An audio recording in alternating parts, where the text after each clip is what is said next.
ხშირად, როდესაც მასპინძლობის ინდუსტრიის მსხვილ ბრენდებს ვაწყდებით, როგორებიცაა Marriott, Hilton, Hyatt და ასე შემდეგ, შესაძლოა ვიფიქროთ, რომ ასობით და ათასობით მდიდრული შენობა მსოფლიოს მასშტაბით ამ ბრენდებს ეკუთვნით.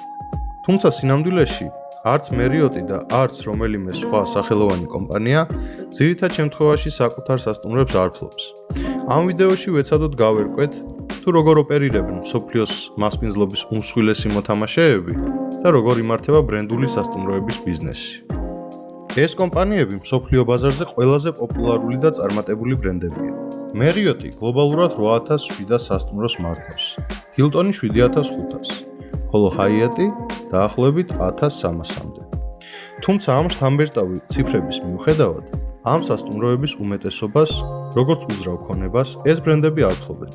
ამგვარ ბიზნეს მოდელს asset light, ანუ მსუბუქი აქტივების მოდელი ეწოდება, სადაც კომპანია ცდილობს რაც შეიძლება ნაკლები კაპიტალური ინვესტიცია განახორციელოს ფიქსირებულ აქტივებში, ამ შემთხვევაში შენობებში. ამ ბიზნეს მოდელის თანახმად, Marriott, Hilton, Hyatt და ნებისმიერი სხვა ბრენდი ფოკუსირდება ბრენდინგზე, მენეჯმენტსა და ფრენჩაიზინგზე, უძრავი ქონების ფლობის სანაცვლოდ. საინტერესოა, როგორ მუშაობს ეს პრინციპი. უმეტესი სასტუმროები, რომლებსაც ამ ბრენდების ქვეშ ვხედავთ, ეკუთვნით დამოუკიდებელ ინვესტორებს, უძრავი ქონების კომპანიებს და საინვესტიციო ჯგუფებს. ეს მესაკუთრეები დებენ შეთანხმებას Marriott-თან, Hilton-თან, Hyatt-თან და ნებისმიერ სხვა ბრენდთან, რომლის თანახმადაც შემოსავლის წილის ფიქსირებული გადასახადის ან სხვა პირობის სანაცვლოდ იყენებენ მათ ბრენდულ სახელს, მართვის სისტემებს, რეზერვაციის სისტემებს და ასე შემდეგ. დაახლოებით ისე, როგორც მუშაობენ სხვადასხვა ქვეყნებში სწრაფი კვების გლობალური კომპანიები. გარდა ფრენჩაიზის გადასახადისა და საშემოსავლო პროცენტისა, სასტუმროს მფლობელები ბრენდებს დამატებით გასამრჯელოსაც უხდიან მარკეტინგისა და ლოიალობის პროგრამებისათვის, როგორებიცაა Hilton-ის შემთხვევაში Hilton Honors-ი, ხოლო Marriott-ის შემთხვევაში Marriott Bonvoy.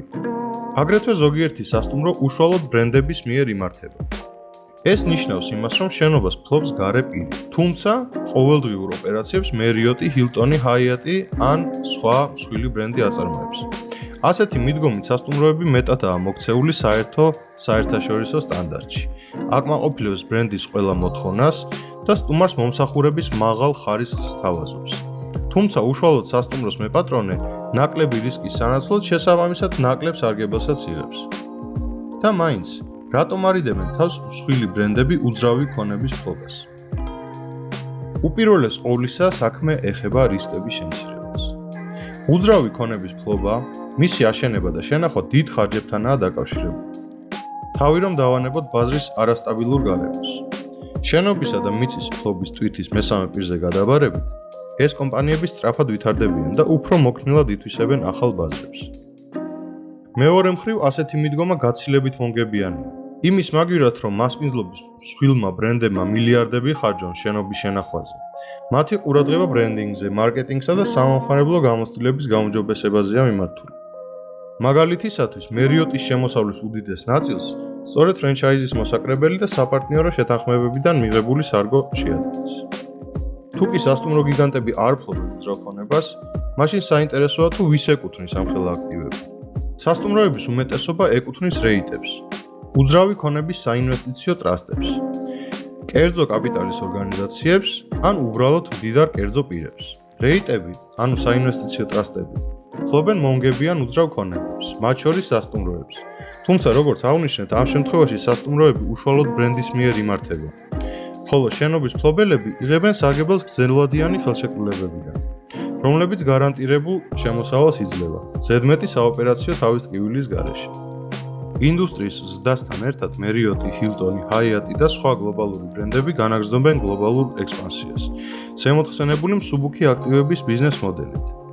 თანამედროვე ტენდენციებზე საპასუხოდ, ეს კომპანიები სულ უფრო მეტ ფულს ხარჯავენ ტექნოლოგიურ განვითარებაში, ლოიალობის პროგრამების გაფართოებასა და ეკოლოგიური მდგრადობის პრინციპების დაცვაში.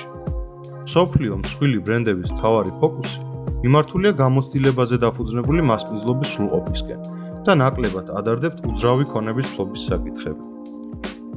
ასე რომ, როდესაც შემდეგ ჯერზე Marriott-ში, Hilton-ში, Hyatt-ში ან ნებისმიერ სხვა ბრენდულ სასტუმროში შეაბიჯებთ, გახსოვდეთ, რომ შენობაზე არსებული სახელი შესაძლოა არ ემთხვეოდეს მის ნამდვილ მფლობელს. თუმცა ამ სტრატეგიის წყალობით ეს კომპანიები კვლავ რჩებიან გლობალურ მასპინძლობაში ყველაზე ძლიერ მოთამაშეებად. თუ მოგეწონათ ეს თემა და მომავალშიც ისურვებთ მასპინძლობის სფეროსთან დაკავშირებული საინტერესო ამბების მოსმენას, გამოიწერეთ ჩვენი გვერდი, დაალაიქეთ ვიდეო და გაგვიზიარეთ თქვენი ხედვები. გმადლობთ ყურადღებისათვის.